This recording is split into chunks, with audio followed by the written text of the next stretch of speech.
Baba Mungu wetu, katika jina la Yesu, twainua jina lako, twakutukuza mfalme wa amani na Bwana wa mabwana. Asante kwa sababu ya siku hii nzuri na afya njema ambayo umetunukia, na kwamba Mungu umewaleta wageni toka mbali na karibu, na wameweza kufika wakiwa na afya na wakiwa na amani.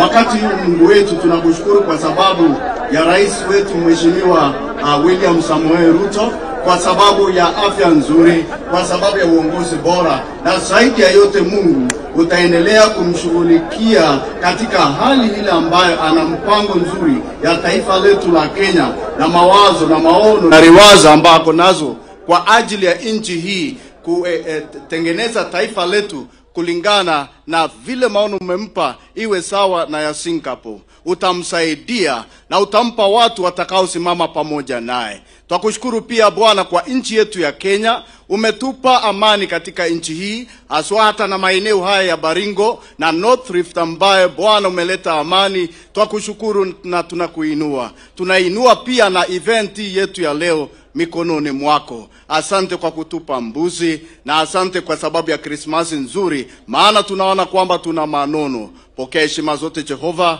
pokea ukuu wote, maana tunaomba yote tukiamini kwa jina la Yesu Kristo, Bwana na Mwokozi wetu. Amen. Kwa heshima Mheshimiwa Rais, naomba tuweze kuketi. Wale ambao tuko na mahali tunaweza kuketi, tunaweza sasa tukaketi. Mheshimiwa Rais wa Jamhuri ya Kenya Daktari William Samoei Ruto, ambaye pia ni amiri jeshi mkuu wa majeshi ya ulinzi, gavana wa Baringo, kiongozi wa walio wengi katika bunge la kitaifa na pia bunge la seneti,